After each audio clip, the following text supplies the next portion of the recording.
माझं नाव रियाज मुल्ला. मी एक पत्रकार. ज्यावेळी ही बातमी पसरली की कोरोना महामारी आलेली आहे, एकमेकांना शिवल्याने पण हा रोग पसरतो किंवा संपर्कात आलेले हा रोग पसरतो असं मेसेज किंवा न्यूजमध्ये जातो. वातावरण असं तयार झालं होतं की घराचा दरवाजा देखील पूर्ण उघडायला घाबरायचे आणि आम्ही फक्त टीव्हीवर बघून त्या बातम्या बघत असेल, काय करावं काय कळत नव्हतं. एक व्हिडिओ सोशल मीडियाला व्हायरल व्हायचा की लोक रस्त्यावर गेलेले, म्हणजे काय कार्यक्रम करताय किंवा चालताना बसताय. तो व्हिडिओ म्हणजे मला माहिती नव्हतं, पण मी या सर्व सोशल मीडियावर मला एक सवय बसते म्हणजे काय ना काही सर्च करत राहायचं. युट्यूबला जाऊन सर्च करणे किंवा गुगलला जाऊन सर्च. एक गव्हर्नमेंट मला असं येतं ज्यामध्ये या कोरोना महामारीचा विरोध करणाऱ्या डॉक्टरांची यादी लिस्ट आली. मी त्यातून महाराष्ट्र कोण आहे म्हणजे आपल्या महाराष्ट्रातून कोण मोठे डॉक्टर आहेत, तर त्यामध्ये डॉक्टर अभय शेडे यांचं नाव आहे, डॉक्टर बिलाल जफर यांचं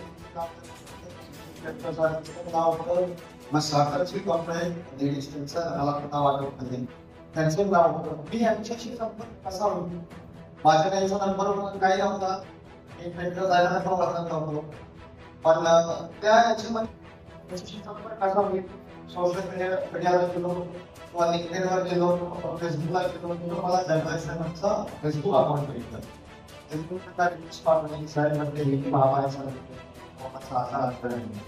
या विषयावर मला आधी माहिती जाणून घ्यायची. या आधी देवेंद्र बालाजी यांची देखील भेटली होती. मला शिकवण चौधरी ईमेलद्वारे कॉन्टॅक्ट केला होता. त्यांच्याकडून मला तुमच्या बँकेत मला मिळाला होता. नाही, मी प्रयत्न करत राहील कोणाचा ना कोणाचा संपर्क होईल, जेणेकरून मी इंडिव्हिज्युअलपणे एकदा काम करत नव्हतं. बाजारात लोकांना सांगली मी एकटाच बाहेर पडत होतो. काही ठिकाणी मला पोलीस माझ्या अंगावर आले मारण्यासाठी. ते माझ्याकडे प्रेमचे कार्ड असल्यामुळे मला त्या ठिकाणी उभा दिली, बाबा ठीक आहे पत्रकारांना सोडून दिली याचे. त्यामुळे मी बाहेर काही अशा या गव्हर्नमेंटची परिस्थिती म्हणजे आमच्या संघटनेच्या वतीने मला काही गव्हर्नमेंटला आणलं धन्य राष्ट्रीय भवन असं आणि हे सर्व करत असताना मला डॉक्टर बिलाल जफर यांचा संपर्क. यांनी फक्त मेडिकल स्टोर यांनी फक्त आणि फक्त कमवण्यासाठी लॉकडाऊनचा कोरोना वापर केलेला. त्यांची प्रॉपर्टी डेव्हलप झालेली तुम्ही नोट केला असं बघितलं असेल. एक छोटासा मेडिकल काय होतं आज नाही आहे, मेडिकल बँक हा पद्धती चालवला गेलेला आहे. आपल्याला सांगितलं गेले की दोघांची गोळी मास्क नाही धरली. ज्यावेळी तुम्ही काय एकदा वॅक्सिन घेतली त्यावेळी सर्टिफिकेट बाबाचा फोटो गळालेला होता. आता ज्यावेळी तुम्ही ऑर्डर केलं त्यानंतर तो फोटो आता तुम्ही डाउनलोड करा, सर्टिफिकेट त्यांनी तुम्हाला फोटो सुद्धा मिळणार नाही. मग या अशा म्हणजे आता जे लोक वर्ष सौख्यवादी बसतात कोणत्याही भाषणामध्ये काय करत नाही किंवा कोणत्याही भाषणासाठी नाही. जे ही लोक वर बसत आहे ते फक्त 13 फॅमिलीच्या कंट्रोलमध्ये लोक आहेत. जे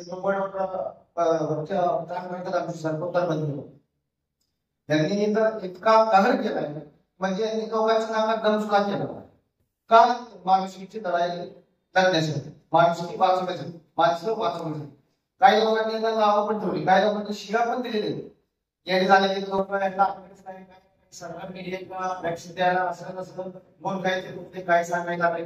हे पण मला सुद्धा काही ठिकाणी मी मास्क न लावल्यावर मला पोलीस स्टेशनला घेऊन ठेवण्यात आलं.